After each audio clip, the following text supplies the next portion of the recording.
یہ لازم ہے۔ قبر کیا ہے؟ قبر کیا ہے؟ مٹی کی ٹیری، اس کا نام قبر ہے؟ نہیں۔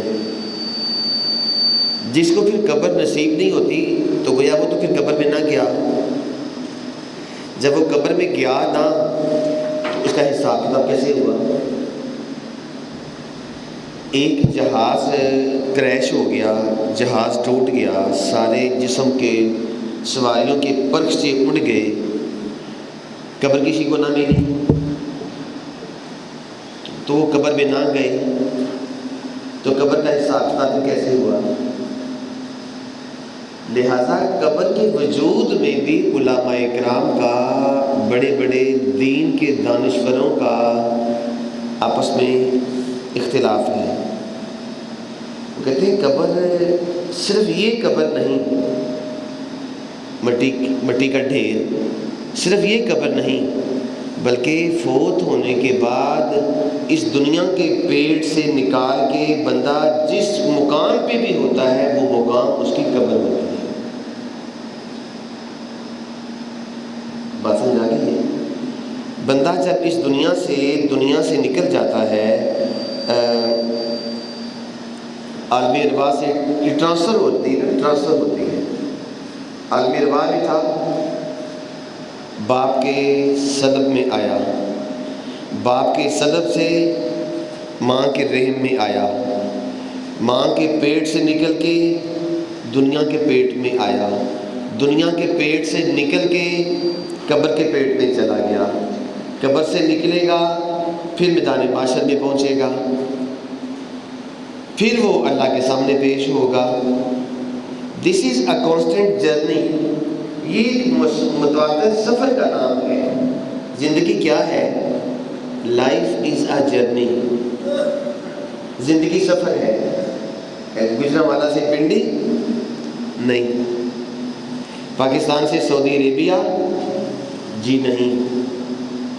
یاد رکھیے زندگی ایک سفر ہے، زندگی ایک سفر ہے، کہاں سے کہاں تک؟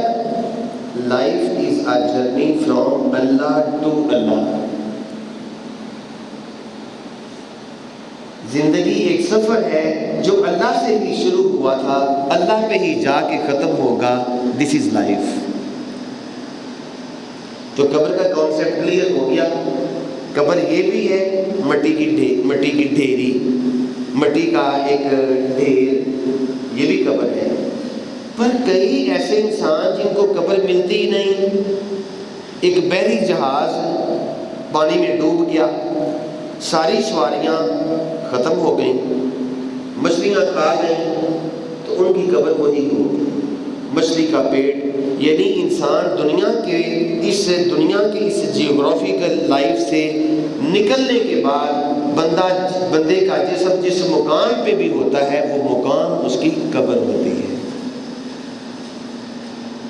حساب کتاب وہیں پہ ہو جائے گا۔ اور ایک کہانی سناتا ہوں۔ ایک بندے کو قبر سے ڈر لگتا تھا، بندہ قبر سے بڑا ڈرتا تھا، بندے کو اللہ کے سامنے کھڑے ہونے سے بھی ڈر لگتا تھا۔ یہ کہانی سنائی کس نے؟ نبی کریم علیہ السلام نے صحابہ کرام کو سنائی۔ میں یہ کہانی آپ کو اپنی اردو زبان میں سنا رہا ہوں۔ حضور نے فرمایا قیامت کے قریب ایک بندہ اپنی اولاد کو وصیت کرے گا، میرے بچوں میرے پاس آؤ، جی ابا جی میری موت کا وقت قریب ہے، تو مجھے بڑا ڈر لگتا ہے قبر سے، مجھے بہت ڈر لگتا ہے میدان معاشر کو جب اٹھایا جاؤں گا تو میدان معاشر میں اللہ کے سامنے جمع کھڑے کیا جائے گا۔ معاشر کہتے ہیں کسے ہیں؟ اکٹھے ہونے کی جگہ کو معاشر کہتے ہیں، اکٹھے ہونے کی جگہ کو معاشر کہتے ہیں۔ اس لیے میدان معاشر جہاں پہ سارے اکٹھے کیے جائیں گے، all will be collected there before Almighty اللہ۔ وہ باپ اپنے بچوں کو وصیت کرے گا کہ بچوں مجھے نہ قبر سے اللہ کے سامنے کھڑے ہونے سے بڑا ڈر لگتا ہے، تو میں جب فوت ہو جاؤں گا تو مجھے دفنانا نہیں ہے۔ ابو جی کیا کریں؟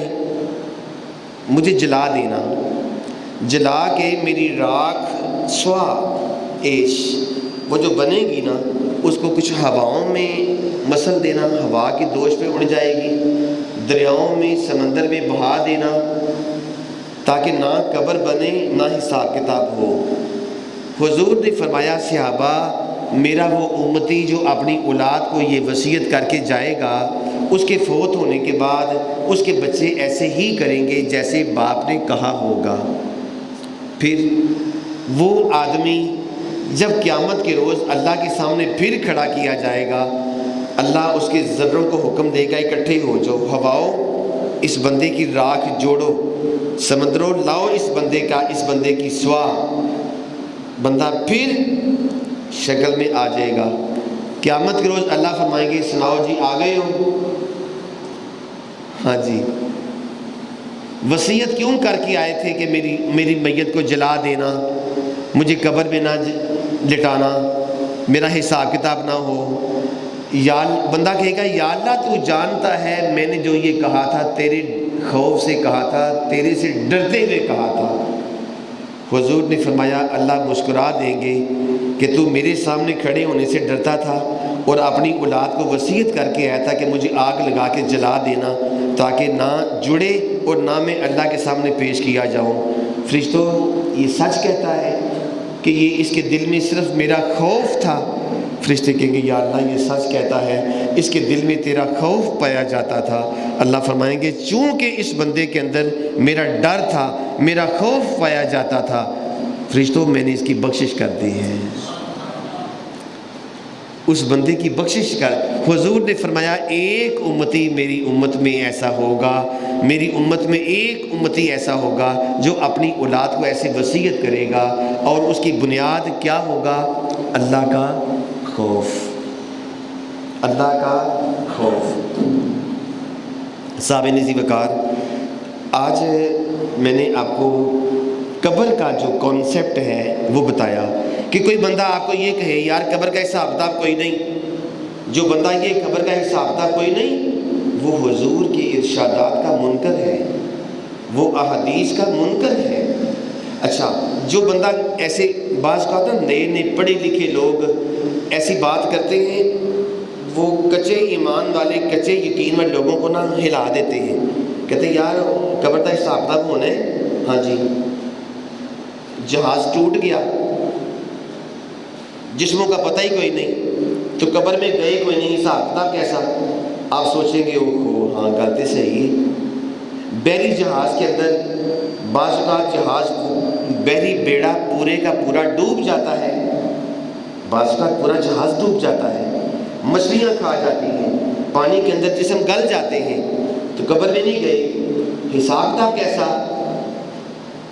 آپ نے اس کا جواب سمجھ لیا نا کہ فوت ہونے کے بعد بندے کا جسم جس کیفیت میں بھی ہوتا ہے وہ کیفیت اس کی قبر ہوتی ہے، خواہ وہ مچھلی کا پیٹ ہو، خواہ وہ کوئی کھڑا ہو، خواہ کوئی کنواں ہو، کسی کو کنویں کے اندر گرا دیا، کسی کو پتہ ہی کوئی نہیں، وہاں مر گیا، جس مقام پہ وہ ہوگا وہی مقام اس کی قبر ہوگی۔ سمجھ آ گئی بات کی؟ پھر اللہ علی کل شیء قدیر ہے، اللہ ساری کائنات کا خالق اور مالک ہے، اللہ جو چاہے کر سکتا ہے۔ تو جو اللہ ماں کے پیٹ کے اندر پانی سے تصویر بنا سکتا ہے، جو دنیا میں لانے پہ قادر ہے، وہ قبر کے لیے حساب کتاب کے لیے بھی بندے کو کہیں بھی اکٹھا کرنے پہ قادر ہے۔ اللہ جو چاہے کر سکتا ہے، اللہ کے لیے مشکل کوئی نہیں، اللہ کے لیے کچھ مشکل کوئی نہیں۔ فلاں البم خراب ہو گیا ہے، کیوں؟ یار پانی پہ گیا ہے۔ موبائل کے اندر موبائل خراب ہو گیا ہے، کیوں؟ وہ بارش میں استعمال کیا تھا تو وہ پانی پڑ گیا ہے۔ عام تصویریں خراب ہوتی ہیں، پانی پڑ جائے، اللہ کریم نے یہ تصویریں بنائی ہیں، هو الذی یصورکم فی الارحام کیف یشاء، اللہ وہی تو ہے جو تمہاری ماؤں کے پیٹوں میں تصویریں بناتا ہے جیسے چاہتا ہے۔ یہ تصویریں اللہ نے، بندہ کہتے ہیں یار تصویر کو پانی نہ لگ جائے خراب ہو جائے گی، اللہ کریم نے تصویریں بنائی پانی سے، پانی سے۔ والسماء والطارق، قسم ہے آسمان کی، قسم ہے طارق کی۔ وما ادراک ما الطارق، آپ کو کیا پتا کہ طارق کیا ہے؟ النجم الثاقب، ایک چمکتا ہوا روشن ستارہ ہے۔ آگے اللہ فرماتے ہیں بندے کیا تجھے پتا ہے تجھے کس نے پیدا کیا ہے؟ اللہ نے تجھے پیدا کیا ہے، اللہ نے پیدا کیا ہے، جس نے بین الصلب والترائب، یہ اللہ کریم کا نظام ہے، اللہ قادر ہے۔ میرے لیے کوئی چیز ناممکن ہو سکتی ہے، اللہ کی کتاب میں ناممکن کا لفظ ہی کہتے ہیں، ناممکن نہیں، اللہ کی ہاں کوئی نہیں، اللہ کی ہاں ناممکن کا لفظ، امپاسبل، یہ اللہ کی کتاب میں لفظ نہیں ہے۔ اللہ جو چاہے کر سکتا ہے، قبر، حساب کتاب، جو چاہے اللہ کر سکتا ہے، اللہ جو چاہے کر سکتا ہے۔ ایک بندہ، توجہ کیجیے، قیامت کے قریب قبریں کھلیں گی، سب سے پہلے میرے حضور علیہ السلام کی قبریں انور کھلیں گی، حضور اپنی قبر انور سے باہر نکلیں گے، اس کے بعد پھر قبریں باری باری کھلیں گی اور سارے اہل قبور پھر دوڑ پڑیں گے میدان معاشر کی طرف۔ آپ سوچیں گے قبر کو پلٹ کے دیکھیں، اندر سے ہڈیاں نکلتی ہیں۔ ایک بندہ حضور کے پاس آیا، قبرستان میں ہڈی پڑی ہوئی تھی، کہتا ہے یا رسول اللہ صلی اللہ علیہ وسلم، اے قیامت کو زندہ ہوگی؟ اس نے ہڈی ایسے مسل دی، دورا نیچے گر گیا، مٹی نیچے گر گئی، کہتا ہے اللہ ان کو زندہ کرے گا؟ اللہ پاک نے فرمایا میرے محبوب ان سے کہہ دیجئے جو اللہ شروع میں زندہ کرنے سے قادر ہے، بنانے پہ قادر ہے، اللہ قیامت کے روز اٹھانے پہ بھی قادر ہے، اللہ کے لیے مشکل کوئی نہیں ہے۔ اور قیامت کو جو سارے آپ اٹھیں گے، میں بھی، آپ سب اٹھیں گے، کہاں سے اٹھیں گے؟ جسم کیسے بنے گا یہ سن لیجیے۔ یہ جو آپ کے اور میرے جسم کے اندر ریڑھ کی ہڈی ہے نا، ریڑھ کی ہڈی کے نیچے جو دونچی، وہ جو نوک دار ہڈی ہے، پیٹھ کے اندر نکلتی ہے جا کے ریڑھ کے ساتھ۔ کبھی آپ نے کوئی جانور ذبح ہوتے ہوئے دیکھا ہو نا، آپ نے دیکھا ہوگا وہ جو پوچھ کھینچتے ہیں تو نوک والی ایک وہ ہڈی ہوتی ہے، وہ نوک والی ہڈی قبر کے اندر بھی ختم نہیں ہوتی، وہ زندہ ہوتی ہے، اس میں سے جان نہیں نکلتی۔ قیامت کے روز اللہ کریم ہر ایک کی اس ہڈی سے ساتھ جسم تشکیل ہوتا جائے گا، جسم تشکیل پائے گا، بندہ پورا بن جائے گا، اور سارے بندے ودن نو ٹائم بن کے چل پڑیں گے۔ آپ کہیں یار یہ کیسے ہوگا، یہ کیسے ہوگا؟ آپ اندازہ لگائیے، آج کل کمپیوٹر سائنس نے یہ بات ثابت کی ہے۔ آپ اپنے انگوٹھے کے نشان کو صرف رکھتے ہیں، تھم پرنٹ دیتے ہیں، ایسے کر کے آپ نے تھم پرنٹ دیا، آپ کا سارا ڈیٹا سامنے آ گیا۔ صرف آپ کی انگوٹھے کی جو لکیریں ہیں نا، پام سٹریکس، یہ جو پام سٹریکس ہیں، انگوٹھے کی لکیریں، آپ نے ایسے کیا، سارا کچھ سامنے آ جاتا ہے۔ بندے کا پورا سسٹم مشین لے آتی ہے، اللہ تعالیٰ بندے کا پورا جسم اس ہڈی کے ساتھ، اس ہڈی سے بندے کا پورا جسم بنانے پہ قادر ہے۔ بندے تو کچھ بھی نہیں تھا، اللہ نے کچھ کر دیا۔ جب تو کچھ بھی نہیں ہوگا، اللہ پھر بھی کچھ کرنے کے قادر ہے۔ اللہ کریم سے دعا ہے اللہ کریم اپنی آخرت کی تیاری کرنے کی توفیق عطا فرمائے۔ حضرت عائشہ سے پوچھا گیا کوئی حضور کی بات بتائیے، خاص بات۔ آپ نے فرمایا ایک بار میں حضور کے پاس بیٹھی تھی تو میں نے پوچھا یا رسول اللہ بے وقوف کون ہے؟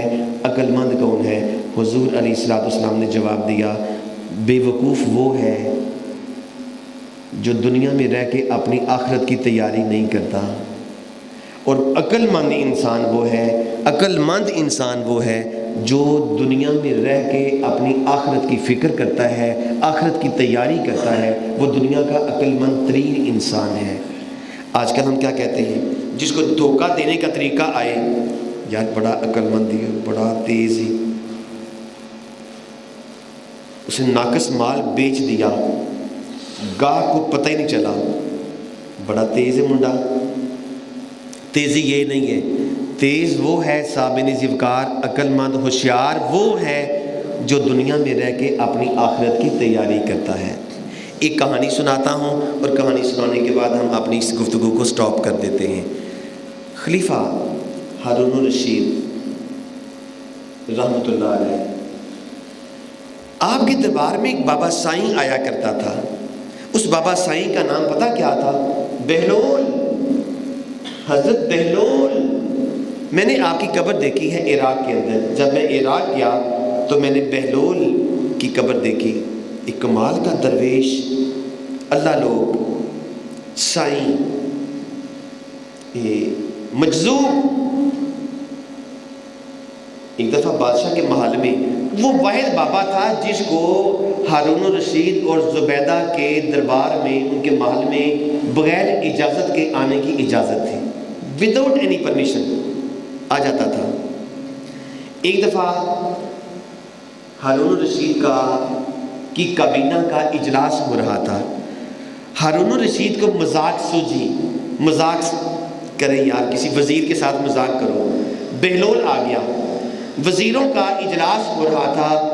ہارون الرشید نے بابا بہلول کو اپنا رومال دیا، کہتا ہے بہلول اے رومال پکڑو، یہ اس بندے کے اوپر پھینک دو جو دنیا کا بے وقوف شخص ہے، جو دنیا کا سب سے بے وقوف شخص ہے اس کے اوپر رومال پھینک دو۔ بہلول بابا نے سارے وزیروں کو دیکھا، سب کو دیکھا، رومال اپنی جیب میں ڈالا چلا گیا، نہیں کسی پہ پھینکا۔ سارے حیران، اجلاس جاری رہا۔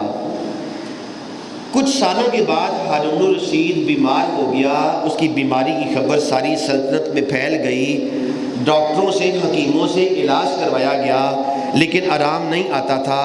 یہ باہر خبر پھیلی کہ ہارون الرشید زندگی کے آخری دنوں میں پہنچ گیا ہے، اب صحت یابی کی کوئی امید نظر نہیں آتی۔ بہلول آ گیا بادشاہ کے دربار میں، چونکہ آنے کی اجازت ہوتی تھی، بابا سائیں، درویش، اللہ لوگ آیا، وزیر بیٹھے ہیں، لوگ امراء بیٹھے ہیں، اور ہارون الرشید چار پائی کے اوپر لیٹا ہوا ہے، سانس آہستہ آہستہ چل رہا ہے۔